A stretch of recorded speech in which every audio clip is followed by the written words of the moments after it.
세상에는 말해야 할 것과 가슴 깊이 품고 가야 할 것이 있습니다. 특히 가족 관계에서는 더욱 그렇습니다. 제가 젊었을 때에는 가족이라면 모든 것을 나누어야 한다고 생각했습니다. 내 마음속 고민을, 내 약점을, 내 상처를 모두 있는 그대로 드러냈지요. 하지만 세월이 흐르고 경험이 쌓이면서 깨달았습니다. 가까운 사이일수록 특히 자식들에게는 모든 것을 드러내는 것이 오히려 서로에게 짐이 될 수 있다는 사실을요. 여러분도 한 번쯤 경험해 보셨을 겁니다. 마음을 완전히 열고 모든 것을 나눈 뒤 그것이 오히려 관계에 균열을 가져온 경우를 말이죠. 때로는 가족에게조차 우리의 취약함을 보여주는 것이 서로의 균형을 깨뜨릴 수 있습니다. 내 자식이 나를 걱정하게 만들고 싶지 않다는 마음, 자식의 짐이 되고 싶지 않다는 마음, 그리고 때로는 단순히 자식의 선택을 존중하기 위해 내 감정을 억누르는 경우까지. 이런 마음들은 결코 거짓이나 기만이 아닙니다. 오히려 더 깊은 사랑의 표현일 수 있습니다. 오늘은 평생 자식을 위해 살아오신 부모님의 마음속 이야기를 나눠볼까 합니다. 우리는 부모님의 사랑 속에서 자라났지만 정작 그분들이 어떤 마음으로 살아오셨는지는 잘 모른 채 어른이 되곤 하지요. 부모님은 언제나 자식을 향한 사랑을 품고 살아가지만 그 마음을 모두 드러내지는 않으십니다. 오히려 더 사랑하기에, 더 아끼기에 감추는 마음도 있습니다. 인생의 선배들은 이렇게 말합니다. 자식에게 모든 것을 다 보여주고 말할 필요는 없다. 이 말은 감정을 숨기라는 뜻이 아닙니다. 서로의 행복을 위해 마음을 지혜롭게 다스리는 방법이 있다는 뜻이지요. 정원사가 나무의 성장을 위해 가지를 적절히 쳐주는 것처럼 사람 사이에도 때로는 조심스럽고 따뜻한 비움이 필요할 때가 있습니다. 오늘 제가 여러분께 들려드릴 5가지 이야기는 부모가 자식에게 때로는 감추어야 하는 마음에 관한 것입니다. 이런 마음들을 제대로 다루는 법을 배운다면 여러분의 가족 관계는 더욱 건강하고 균형 잡힌 모습으로 발전할 수 있을 것입니다. 어떤 비밀은 숨기는 것이 아니라 지혜롭게 간직하는 것임을 기억하세요. 그럼 부모님이 자식에게 굳이 말하지 않았던 숨은 진심이 무엇이었는지 이제 그 지혜의 여정을 함께 시작해 보겠습니다. 김호철 씨와 박영자 씨는 40년을 함께 살아온 노부부입니다. 두 분은 도시에서 떨어진 전원주택에서 조용한 나날을 보내며 도시에 사는 아들 가족의 방문을 기다리는 일상을 반복하고 있었습니다. 매달 첫째 주 일요일은 두 분에게 특별한 의미가 있는 날입니다. 아들이 가족과 함께 찾아와 용돈을 전해주는 날이기 때문입니다. 70만 원이라는 금액은 아들 입장에서는 적지 않은 돈이지만 부모에게는 생활의 큰 보탬이자 마음이 든든해지는 시간이기도 합니다. 그날도 어김없이 아들 가족이 찾아왔습니다. 손자와 며느리까지 함께여서 오랜만에 집안에 웃음소리가 가득 퍼졌습니다. 점심 식사를 마치고 도란도란 이야기를 나누는 시간, 김호철 씨의 휴대폰에 한 통의 문자가 도착했습니다. 보낸 이는 며느리였습니다. 이번 달 용돈 70만 원 중 10만 원은 손자의 학원비로 사용해야 한다는 내용이었습니다. 남편이 말하기 어려워해 대신 메시지를 보냈다는 사연이 담겨 있었습니다. 문자를 읽은 김 씨는 잠시 말이 없어졌습니다. 금전적인 손실 때문이 아니었습니다. 아들이 처가 앞에서 주눅 들어 직접 말조차 하지 못한다는 사실이 더 마음 아팠습니다. 박영자 씨와 눈을 마주쳤고 말은 없었지만 오랜 세월을 함께한 부부는 서로의 마음을 조용히 읽을 수 있었습니다. 그날 이후로 아들은 60만 원만 가져오기 시작했습니다. 2달이 지났을 무렵 김 씨는 결심을 했습니다. 평소처럼 찾아온 아들에게 용돈 이야기를 꺼내며 이제는 가져오지 않아도 된다고 전했습니다. 국민연금만으로도 충분히 살 수 있고 자녀 가정에 더 보탬이 되길 바란다는 진심이었습니다. 아들은 당황했지만 김 씨는 조심스럽고도 단호하게 아들의 걱정을 막았습니다. 자신들의 생활은 줄이면 되는 일이고 자녀가 잘 살아가는 것이 부모에게는 더 큰 기쁨이라는 말과 함께였습니다. 가끔 찾아와 밥 한 끼 함께 먹는 것이 돈보다 훨씬 더 값지다고 덧붙였습니다. 그날 저녁 아들 가족이 떠난 뒤 조용한 집안에서 박영자 씨는 남편에게 조심스레 물었습니다. 우리도 생활이 빠듯한데 정말 괜찮으냐는 걱정 섞인 말이었습니다. 김호철 씨는 아내의 손을 꼭 잡으며 고개를 끄덕였습니다. 자신들은 이미 살아온 세월이 있고 조금 줄이면 되는 일이라고 말했습니다. 무엇보다도 아들이 처가 앞에서 위축된 모습을 보는 것이 더 속상했노라고 덧붙였습니다. 이후 두 분은 작은 절약을 실천하기 시작했습니다. 김 씨는 경로당에서 바둑 두는 시간을 늘렸고 박 씨는 마당 한켠에 작은 텃밭을 가꾸며 하루하루를 정성스럽게 채워나갔습니다. 자식에게 짐이 되지 않겠다는 마음, 그리고 자식의 어려움을 외면하지 않겠다는 마음이 두 분의 소박한 일상에 새로운 의미를 더해 주었습니다. 며칠 뒤 아들로부터 전화가 걸려왔습니다. 감사하다는 말과 함께 앞으로 더 잘하겠다는 다짐이 담긴 음성이었습니다. 김호철 씨는 웃으며 따뜻하게 말을 전했습니다. 너희가 잘 사는 게 우리에겐 제일 큰 기쁨이란다. 그거면 충분해. 전화를 끊고 창밖을 바라보던 김 씨의 눈가에는 작은 눈물이 맺혔습니다. 그것은 서글픔에서 오는 눈물이 아니라 자식을 위해 자신의 마음을 지혜롭게 다스릴 수 있는 부모의 깊은 사랑에서 비롯된 눈물이었습니다. 이번에는 정 여사와 딸의 이야기입니다. 정 여사는 치매가 점차 진행되면서 딸의 보살핌이 절실한 상황이 되었습니다. 혼자 화장실을 가기 어려울 뿐 아니라 집안에서도 길을 잃는 일이 잦아졌고 때때로 딸의 얼굴조차 알아보지 못하는 날도 있었습니다. 치매는 단순히 기억만 잊어버리는 병이 아닙니다. 한국치매협회에 따르면 알츠하이머성 치매는 뇌의 신경세포가 서서히 손상되면서 기억력뿐 아니라 언어 능력, 판단력, 일상생활을 수행하는 능력까지 모두 영향을 받게 됩니다. 우리나라 65세 이상 노인의 약 10%가 이 질환을 겪고 있다고 하니 그 무게가 결코 가볍지 않습니다. 딸은 직장 생활을 병행하며 어머니를 돌보다 보니 하루하루가 버거웠습니다. 마음은 늘 어머니 곁에 있었지만 몸과 정신은 점점 지쳐갔습니다. 이런 상황을 케어기버 증후군이라고 부릅니다. 가족을 돌보는 이들의 70% 이상이 심한 스트레스, 우울증, 수면장애 등을 경험한다는 연구도 있습니다. 결국 딸은 깊은 고민 끝에 결심을 내립니다. 요양원에 모시는 것이 어머니에게도 자신에게도 더 나은 선택일 수 있다고 판단한 것이지요. 정 여사는 치매를 앓고 있었지만 딸의 마음을 어렴풋이 느낄 수 있었습니다. 치매 환자에게도 감정적인 기억은 비교적 오래 남아있기 때문입니다. 정 여사는 딸을 원망하지 않았습니다. 오히려 조용히 속으로 말했습니다. 그래, 내가 이래서 우리 딸 힘들게 했구나. 미안하다, 딸아. 며칠 후 요양원으로 모시기로 한 날 아침, 딸이 어머니 방에 들어가 보니 정 여사는 이미 작은 가방을 챙겨 현관에 나와 있었습니다. 딸은 깜짝 놀랐지요. 그런데 정 여사는 잔잔하게 웃으며 말했습니다. 내가 먼저 준비했다. 너 고생 안 시키려고. 그 말을 들은 딸은 그 자리에서 무릎을 꿇고 울음을 터뜨렸습니다. 그렇게 어머니는 마지막 순간까지도 딸을 먼저 생각했습니다. 결국 딸은 결정을 바꾸었습니다. 요양원 대신 주간보호센터를 이용하며 돌봄과 일상의 균형을 찾기로 한 것입니다. 전문가들은 이야기합니다. 부모의 희생적인 태도는 자식에게 깊은 죄책감을 남길 수 있으며 장기적으로는 관계에 상처를 줄 수도 있다고요. 서로의 한계를 인정하고 외부의 도움을 받는 것 또한 사랑의 방식이 될 수 있습니다. 정 여사는 딸의 선택을 이해했고 그 슬픔을 조용히 감췄습니다. 그것은 평생을 이어온 부모의 사랑 그 자체였습니다.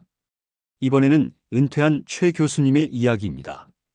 평생 대학에서 학생들을 가르쳐온 그는 이제 명절이 오면 자식들이 찾아올 날만 손꼽아 기다리며 지냅니다. 명절 아침이면 일찍 일어나 집안을 말끔히 정리하고 손주들이 좋아하는 과자며 음료수를 정성스럽게 준비해두곤 했습니다. 그 손길에는 설렘이 담겨 있었지요. 우리나라 명절은 단순히 모여 밥을 먹는 자리가 아닙니다. 세대 간 정을 나누고 전통을 이어가는 중요한 문화적 의례입니다. 하지만 시대가 달라지면서 가족 간의 명절 풍경도 조금씩 바뀌고 있습니다. 통계에 따르면 요즘은 명절 때 가족이 함께 보내는 시간이 10년 전보다 평균 2시간 이상 줄었다고 합니다. 최 교수의 가족도 예외는 아니었습니다. 아들 가족은 설날 아침에 도착해 점심을 먹고는 서둘러 떠났습니다. 그 모습을 보며 서운한 마음이 들지 않을 수는 없었지만 최 교수는 그 감정을 감췄습니다. 길이 막힐 테니 얼른 가거라. 다음에 또 오면 되지. 사실 명절에는 교통체증이 심합니다. 한국도로공사 자료를 보면 명절 연휴 고속도로 이동 시간은 평소보다 2배 이상 걸리는 경우도 많습니다. 이런 상황은 자식들에게도 심리적인 부담이 되곤 하지요. 자식들이 떠난 뒤 텅 빈 거실을 바라보며 최 교수는 깊은 한숨을 내쉬었습니다. 노년의 외로움은 단순한 쓸쓸함이 아닙니다. 보건복지부의 한 조사에 따르면 독거노인의 약 40%가 심각한 외로움을 겪고 있으며 이는 우울증이나 신체 건강에도 영향을 준다고 합니다. 하지만 잠시 후 자식에게서 전화가 오자 최 교수는 밝은 목소리로 받았습니다. 응, 잘 가니? 걱정 말고 나는 잘 지내니까 신경 쓰지 마라. 이런 모습은 심리학적으로 감정 조절이라고 합니다. 마음속 슬픔을 억누르고 상황에 맞는 감정을 표현하는 것이지요. 성숙한 감정 조절 능력은 노년기의 심리적 안정과 인간관계 유지에 큰 힘이 됩니다. 최 교수는 외로움을 자식에게 내비치지 않았습니다. 자식들의 바쁜 삶을 이해하려 했고 부담을 주지 않으려 애썼습니다. 그것은 단순한 체념이 아니라 스스로를 다잡고 상황에 적응해 나가는 심리적 회복력의 표현이었습니다. 연구에 따르면 회복력이 높은 어르신일수록 우울감이 낮고 삶의 만족도는 더 높다고 합니다. 이처럼 말없이 참고 조용히 감정을 다스리는 그 뒷모습에도 깊은 사랑과 삶의 지혜가 담겨 있습니다. 이번에는 송 여사의 이야기입니다. 송 여사는 오래전부터 허리 통증에 시달려 왔습니다. 병원에서는 척추관 협착증이라는 진단을 내렸고 수술이 필요하다는 말까지 들었습니다. 하지만 송 여사는 그 이야기를 아들에게 꺼내지 않았습니다. 경제적인 부담을 지게 하고 싶지 않았던 겁니다. 척추관 협착증은 나이가 들수록 흔히 생기는 질환입니다. 척추를 지나는 신경통로가 좁아지면서 통증과 저림을 유발하는 병이지요. 국민건강보험공단 자료에 따르면 65세 이상 노인 중 30%가 척추 질환을 앓고 있고 이 중 약 15%는 수술이 필요한 상태라고 합니다. 설령 보험이 적용된다 해도 환자가 직접 부담해야 하는 금액이 300에서 500만 원이나 된다고 하니 선뜻 결정하기 어려운 것이 사실입니다. 송 여사는 평생 아껴 모은 적금을 조용히 꺼내 수술비를 마련하려 했습니다. 이는 단순한 돈의 문제가 아니라 자식에게 의지하지 않고 스스로의 삶을 책임지고 싶었던 마음에서 비롯된 행동이었습니다. 실제로 많은 연구에서 노인에게 경제적 자립은 자존감과 정체성 유지에 큰 영향을 준다고 합니다. 그러던 어느 날 집에 들른 아들이 우연히 병원 진단서를 보게 되었습니다. 그 순간 아들은 가슴이 철렁 내려앉았고 그제야 어머니가 병을 숨기고 계셨다는 사실을 알게 되었지요. 아들은 놀라며 도와드리겠다고 했지만 송 여사는 고개를 저으며 말했습니다. 괜찮다. 내 몸은 내가 알아서 할 테니 너희는 너희 삶을 살아라. 그렇게 말은 했지만 속마음은 결코 단호하지 않았습니다. 노년기에는 점차 몸이 불편해지면서 누군가의 도움을 받아야 하는 순간이 많아집니다. 그렇다 해도 삶의 결정권은 여전히 본인이 갖고 싶어하는 것이 사람 마음입니다. 전문가들은 이런 자율성이 노인의 정신 건강에 매우 중요하다고 말합니다. 결국 아들은 조심스럽게 수술비의 절반을 부담하겠다고 제안했습니다. 송 여사님은 겉으론 손사래를 치셨지만 마음 한켠은 따뜻해졌습니다. 이는 세대 간 상호 의존적 균형을 보여주는 모습입니다. 부모가 모든 걸 감당하려 하지 않고 자식도 전적으로 책임지려 하기보다는 서로 조금씩 힘을 나누는 것이지요. 가족 사이의 도움도 일방적이어선 안 됩니다. 서로의 상황을 이해하고 배려하는 균형이 있을 때 부모도 자식도 모두 편안해질 수 있는 것이지요. 수술은 잘 마무리되었고 송 여사는 재활치료를 거쳐 건강을 회복했습니다. 그 과정에서 아들과의 관계도 한층 깊어졌습니다. 이 이야기는 단지 돈의 문제가 아닙니다. 부모와 자식 사이에서 지켜야 할 거리와 다가가야 할 마음, 그 사이의 조화를 보여주는 이야기입니다. 송 여사는 자존심을 지키되 도움을 받아들이는 지혜로 노년의 품격을 보여주었고, 아들은 조용한 배려로 마음을 전했습니다.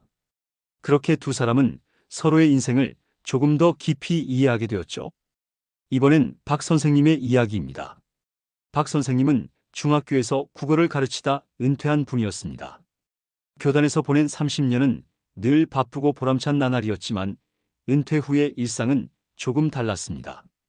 조용한 집안에서 박 선생님은 매일 아침 낡은 전화번호부를 꺼내 자녀들의 이름과 전화번호가 적힌 페이지를 한 장 한 장 넘기며 훑어보았습니다. 직접 전화를 거는 일은 거의 없었습니다. 그저 이름을 눈으로 확인하는 것만으로도 마음이 놓였던 겁니다. 사실 이런 행동에는 이유가 있습니다. 전문가들은 이를 정서적 연결감이라고 설명합니다. 사람과 사람 사이의 마음은 실제로 자주 연락하지 않아도 연결되어 있다는 느낌만으로도 외로움이 줄어든다고 하지요. 특히 디지털 기기에 익숙하지 않은 세대에게는 손으로 만질 수 있는 전화번호부나 사진 같은 것이 마음의 버팀목이 되곤 합니다. 어느 날 딸이 집에 다녀가던 중 낡은 전화번호부를 발견했습니다. 색이 바래고 모서리가 해진 그 책자를 보고는 스마트폰에 저장하자고 권했습니다. 그리고는 오래된 전화번호부는 버리자고 말했지요. 실제로 요즘은 70세 이상 노인 중 스마트폰을 가진 분들이 많아졌습니다. 하지만 통화나 문자 외에 다른 기능은 여전히 사용하기 어렵다는 분들이 많습니다. 디지털 기기 안에 정보를 넣어두면 혹시라도 잃어버릴까 불안한 마음도 있고, 손에 잡히지 않는 정보는 마음에 닿지 않는 경우도 있지요. 박 선생님은 딸의 말을 고맙게 듣고 웃으며 고개를 끄덕였지만 딸이 돌아간 후에도 전화번호부는 여전히 책상 위에 놓여 있었습니다. 버릴 수 없었던 겁니다. 박 선생님에게 그것은 단순한 종이가 아니라 자식들과 이어진 다리 같은 것이었으니까요. 그에게는 자식과의 연결을 손에 쥐고 있는 듯한 작은 안심의 표식과도 같았죠. 이런 모습을 두고 사회학자들은 세대 간 문화의 차이라고 이야기합니다. 젊은 세대는 디지털의 환경에 익숙하고 손끝으로 기억을 지켜온 부모 세대는 아날로그에 익숙합니다. 이런 생활 방식의 차이는 생각보다 큰 간극을 만들기도 하지요. 중요한 것은 그 차이를 이해하고 서로의 방식을 존중해주는 마음입니다. 박 선생님은 더 이상 자식에게 필요한 존재가 아닐지도 모른다는 두려움을 마음속에 묻어두었습니다. 자식에게 부담을 주기보다 자신만의 방식으로 정서적 안정을 지켜나갔던 거죠. 그것이 어쩌면 오랜 세월 아이들을 가르쳐온 한 선생님의 삶의 지혜였을지도 모릅니다. 노년학자 에릭슨은 노년기를 자신의 삶을 돌아보고 받아들이는 과정, 그것이 노년의 중요한 여정이라 말했습니다. 그리고 그 여정에는 가족과의 연결이 큰 힘이 됩니다. 전화번호부를 가만히 쓰다듬던 박 선생님은 문득 지난 시절 가르치던 시 한 구절을 떠올렸습니다. 가을에는 기다림도 예술이 된다. 박 선생님의 전화번호부는 그 기다림의 흔적이자 자식들을 향한 조용한 사랑의 방식이었던 것이죠. 지금까지 이야기를 통해 우리가 나이를 들수록 왜 몇 가지 마음은 자식에게 숨겨야 하는지 살펴보았습니다. 이제 조금 가벼운 마음으로 부모님들이 마음속 깊이 간직하고 있는 5가지 감정에 대해 심리학적 관점에서 조금 더 살펴보려 합니다. 누구나 한 번쯤 느껴봤을 감정들이지만 조심스럽게 감춰온 이야기들이기도 합니다.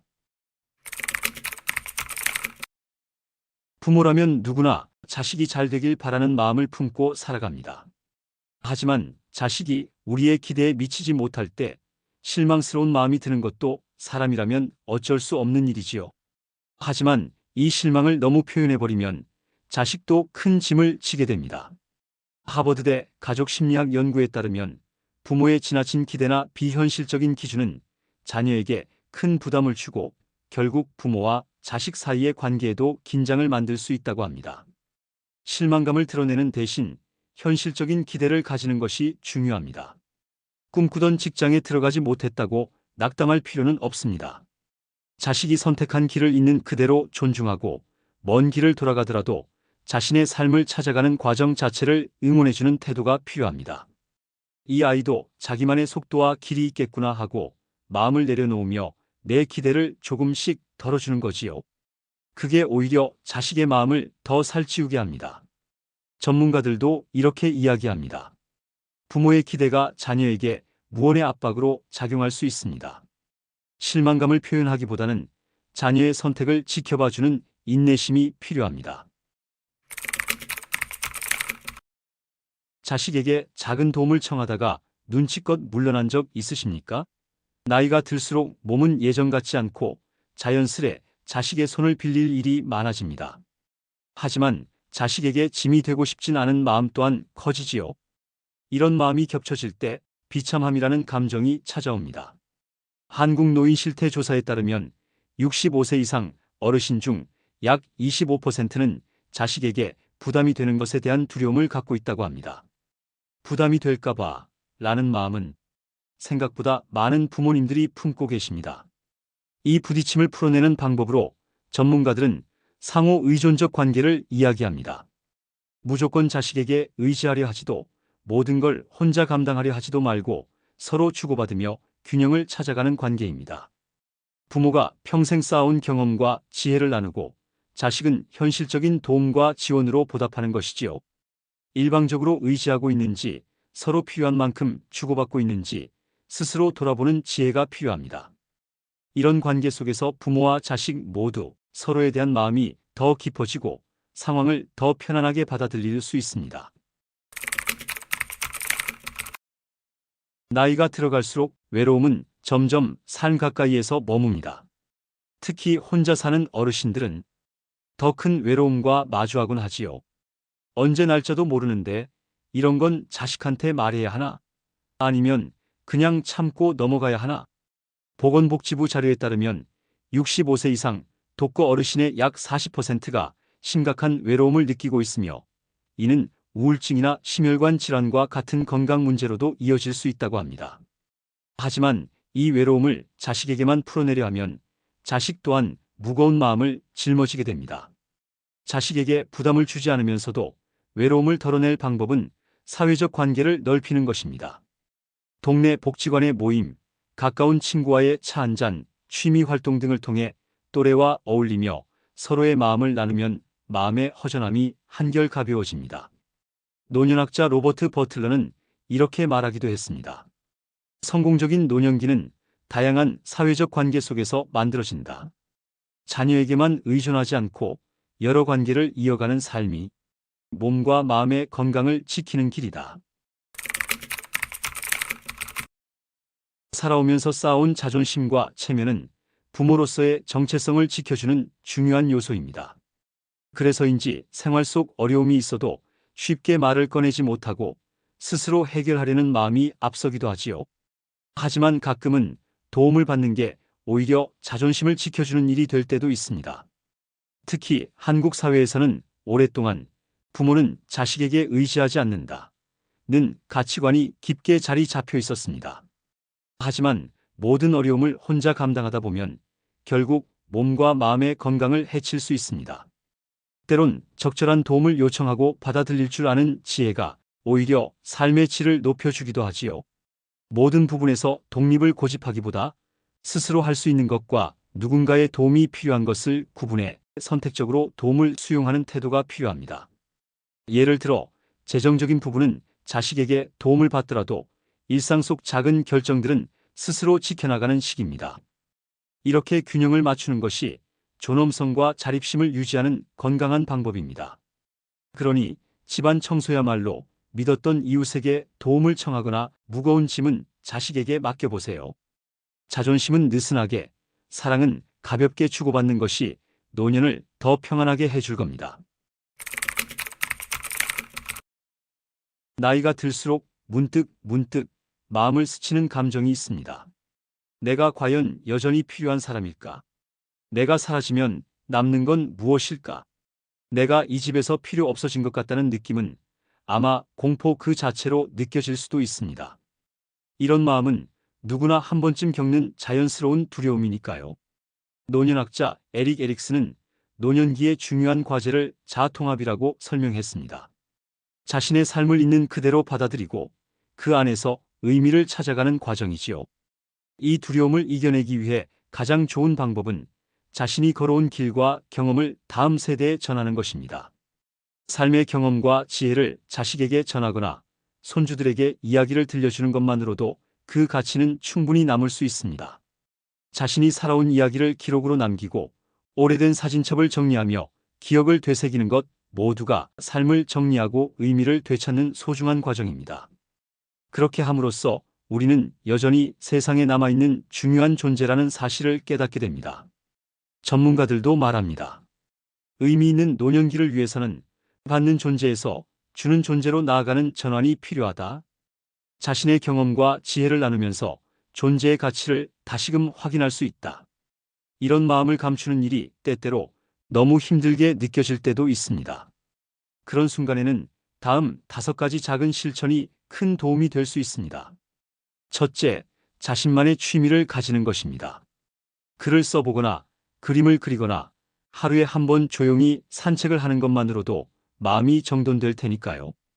혼자만의 시간을 즐기는 습관이 큰 힘이 됩니다. 둘째, 또래 친구들과 자주 교류하는 것도 중요합니다.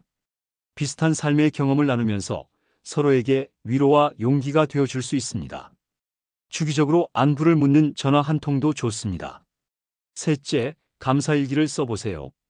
오늘 맛있게 드신 식사, 창밖의 햇살, 자식의 안부 전화처럼 소소한 것에도 감사하는 마음을 적어보면 어느새 마음은 따뜻함으로 가득 채워질 것입니다. 넷째, 건강을 챙기셔야 합니다. 무리한 운동이 아니라도 좋습니다. 집 근처를 가볍게 산책하거나 아침마다 몸을 쭉 펴주는 스트레칭을 해보세요. 건강한 몸이 있어야 마음도 건강해질 수 있습니다. 다섯째, 자식과 편안한 대화를 나눠보는 것도 큰 힘이 됩니다. 특별한 이야기가 아니어도 좋습니다. 별거 아닌 날씨 이야기나 오늘 본 뉴스처럼 사소한 이야기들도 자식과의 관계를 따뜻하게 이어주는 다리가 되어줄 수 있으니까요. 오늘은 자식에게 감추어야 할 5가지 마음에 대해 함께 생각해 보았습니다. 실망, 비참함, 외로움, 자존심, 두려움. 이 5가지는 누구나 마음속에 품고 살아가는 감정입니다. 하지만 때로는 자식을 위한 깊은 사랑으로 이 마음들을 잠시 접어둘 줄 아는 지혜도 필요하지요. 이런 감정을 감춘다는 것은 단순히 꾹 참고 참는다는 뜻이 아닙니다. 자식을 향한 깊은 배려이고 부모로서의 마지막 사랑일지도 모릅니다. 말없이 물러나고 조용히 미소 짓는 그 순간에도 부모의 마음은 여전히 자식 곁에 머물고 있는 것이지요. 그리고 꼭 기억하셨으면 합니다. 자식에게 하지 못한 이야기가 있다면 그것을 마음에만 담아두지 마시고 다른 분들과 나누셔도 괜찮습니다. 가까운 친구분과 조용히 차 한잔 나누거나 같은 처지의 이웃과 이야기를 나누는 것만으로도 마음이 한결 가벼워질 수 있습니다. 당신의 남은 시간이 더 건강하고 의미 있으며 무엇보다도 행복으로 채워지기를 진심으로 응원합니다. 오늘 들으신 내용이 좋으셨다면 주변 분들에게도 함께 공유해 주세요. 오늘도 지혜롭고 건강한 노후의 삶을 응원하겠습니다.